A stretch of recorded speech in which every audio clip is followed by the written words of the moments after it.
Okay, welcome back to Political Insiders. I'm John LeBoutillier here in New York with Pat Caddell, Doug Schoen. We are 8 days away from the self-enforced June 30 deadline for the Iran nuclear deal. Today, Senator Corker, the head of the Foreign Relations Committee, came out and talked a little bit on Morning Joe, and Pat saw it live, about what is happening in the deal. We're caving in, right? We're moving the goalposts. We've caved on the IAEA history of what the Iranians did. And the big cave is inspections on Iranian nuclear sites on military bases, right, which the Ayatollah says not going to happen. And yet, we're moving ahead with this agreement. Well, so that appears to be what's happening. And what Corker was saying was that, you know, understand, we started off, they had to dismantle their entire nuclear program. Didn't do it. We gave that up. Yeah. Then it was going to be 20 years. Yeah. Now it's going to be 10 years. And all of these concessions along the way that we're making to them. And also that the sanctions now we've appeared to agreed will go away much quicker. Not only those sanctions, but we're going to take off the non-nuclear sanctions. Right.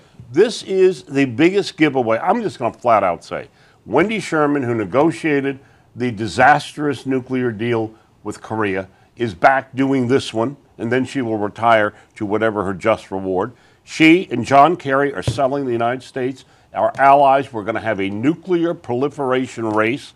The Saudis will match the Iranians.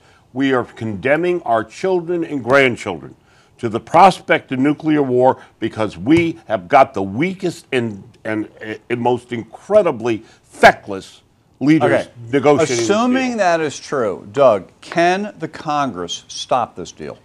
From what I can tell, John, and I never like to be explicitly definitive when we're dealing with the vagaries of two legislative bodies, but from what I can tell, the 40-odd Democratic senators will have effective veto power over whatever gets done. That is, if the bill is passed to block the nuclear deal, assuming, as Pat believes and I believe, it goes forward, the president will then veto it. It goes back to Congress, and I think he believes he's got the 40-odd votes he'll need to get it through. The but is, this is a volatile process. Who knows how people will ultimately vote? And Pat, I'm curious your reaction. My reaction to develop you're exactly right, is the question for the Democratic Party. If, you know, I've seen numbers now on the question of if Iran gets nuclear weapons and they don't stop this, that they will be blamed.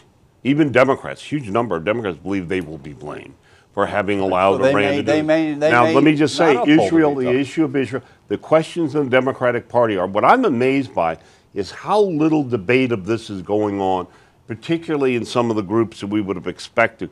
I think the question is about American national interest.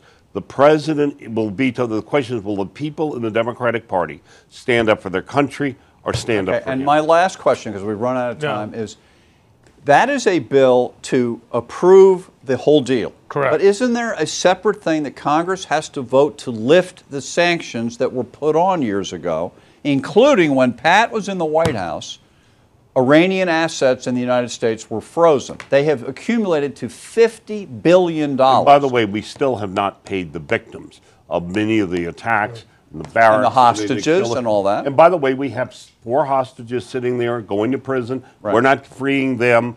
We are doing nothing to stop Iran.